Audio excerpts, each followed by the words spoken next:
Olá, dando continuidade aos vídeos em que eu estou tratando sobre direito de sucessões, sobre a herança e quem são os herdeiros, hoje nós vamos ver como é que se dá a questão da herança para os ascendentes. Nós vimos no último vídeo que em primeiro lugar na ordem de vocação hereditária estão os descendentes. Portanto, se o Antônio morre, quem herda a herança do Antônio? São os seus filhos, netos ou bisnetos. É a linha descendente.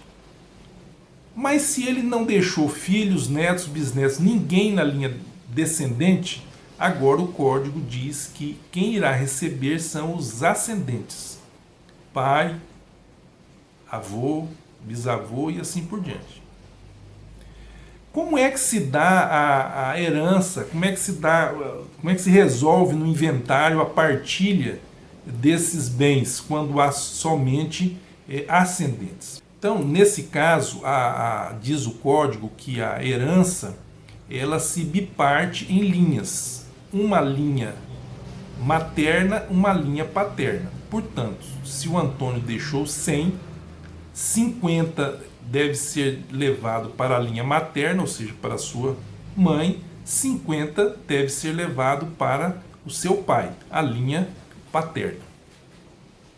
O código também diz que, nesse caso da linha ascendente, os parentes de grau mais próximo precedem os parentes de grau mais remoto. Então, se o Antônio deixou o pai vivo, mas a mãe já era falecida antes, o pai herdará a totalidade, porque ele é parente em primeiro grau.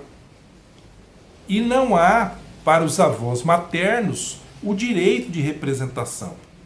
Você se recorda o que é direito de representação? Eu vou explicar novamente com um exemplo. O Antônio faleceu, deixou 2 filhos, o João e o José. O João tinha 2 filhos, ou seja, netos do Antônio. E o José tinha 2 filhos, ou seja, netos do Antônio também. Então, o Antônio, ele tinha 2 filhos e 4 netos. Só que quando o Antônio faleceu, o José, um dos seus filhos, já havia falecido antes. Então, qual é a ideia? Bom, o parente que vai herdar é o João, é o filho que sobrou. Não, nesse caso, existe o direito de representação. Então, os 2 filhos do José vão herdar a parte que tocaria para o José. Isso se chama direito de representação desses netos. Eles são representantes do José já falecido. Esse direito de representação não existe na linha ascendente.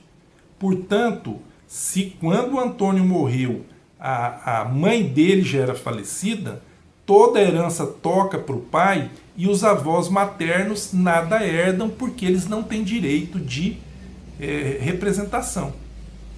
Quando é que os avós vão herdar? Eles vão herdar se já o Antônio não tivesse vivos nem o pai e nem a mãe. Então agora quem assumiria seriam os parentes de segundo grau. Nós vimos, quando estudamos a linha descendente, filhos, netos, que ali é interessante. O cônjuge herda em concorrência. Porque o cônjuge, quando eu leio ali no Código Civil, ele está em terceiro lugar. Primeiro descendentes, depois ascendentes, depois o cônjuge. Mas só que, quando a herança toca para a linha ascendente e o falecido tinha um cônjuge, um companheiro ou uma companheira, ele vai concorrer com os descendentes. E nós vimos lá as condições, e que o cônjuge que não concorre com os descendentes, quem são? Os casados pela comunhão universal de bens, pelo regime de comunhão universal de bens, os casados pelo regime de separação obrigatória de bens, os casados pelo regime de comunhão parcial de bens, sendo que o falecido tinha bens, tinha patrimônio particular. Quando eu chego nessa concorrência que também ocorre quando a herança toca para os ascendentes, Não tem mais esse negócio de regime, o código já não exige mais nada nessa situação de regime. Então, o cônjuge concorre com os ascendentes sem se falar em regime de bens de casamento.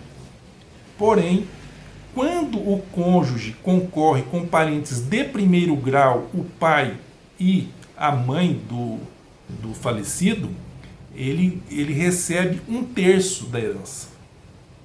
Então, o Antônio faleceu, deixou pai vivo, mãe viva e o seu cônjuge ou a companheira. Então, como é que se divide a herança aí?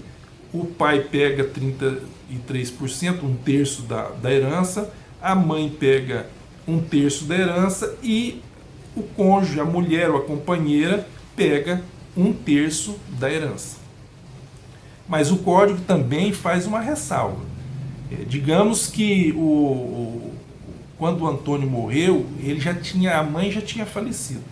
Sobrou o pai. E ele era casado ou vivia em união estável com uma mulher. Como é que se faz aqui? Agora o cônjuge vai pegar mais do que ele pegaria se a sogra tivesse viva. Então agora metade da herança, 50%, vai ser para o pai do Antônio e a outra metade vai ser para a esposa do Antônio, seja casado ou seja companheira pela união estável. Porém, se quando o Antônio morreu, pai e mãe dele já estivessem falecidos, a herança toca agora para os parentes em segundo grau, os 4 avós. Qual seria a situação aí? O código é claro.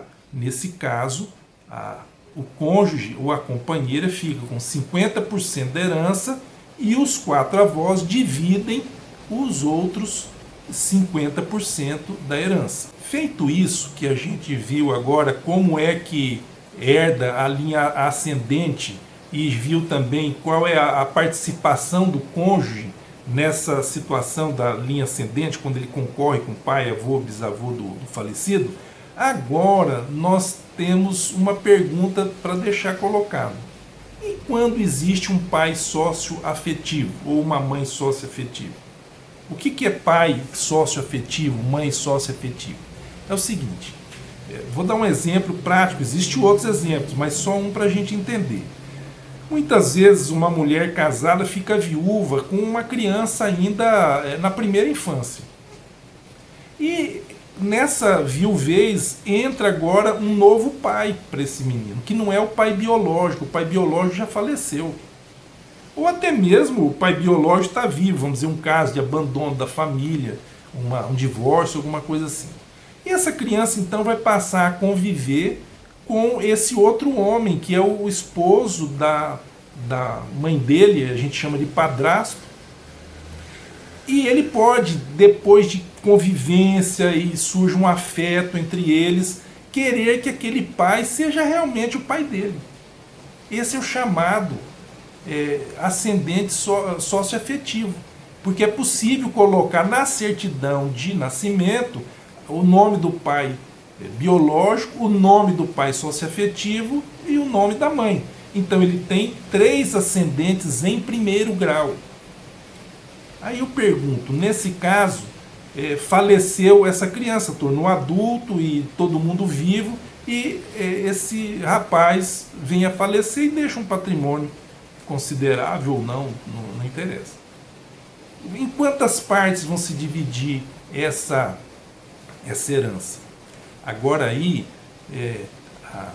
não existe uma definição legal, mas a jurisprudência, a doutrina tem construído isso aí. A tendência, então, é que a herança seja dividida em 3 partes iguais. Então, 1/3 para o pai biológico, 1/3 para o pai socioafetivo, 1/3 para a mãe. E na situação em que o falecido, esse rapaz, já tinha uma esposa ou uma companheira por união estável. Essa companheira, essa esposa, vão concorrer da mesma forma com os 3, o pai biológico, o pai afetivo e a mãe. Feito isso, nós vamos encerrar o vídeo e te pedir para você compartilhar, curtir esse vídeo se você gostou e se inscrever no canal, isso é muito importante. E se você tiver ainda alguma dúvida nesse tópico, deixa aí o seu comentário, sua pergunta, que eu posso responder no comentário ou posso responder gravando um outro vídeo específico sobre o tema. Então eu quero deixar um abraço e até o próximo.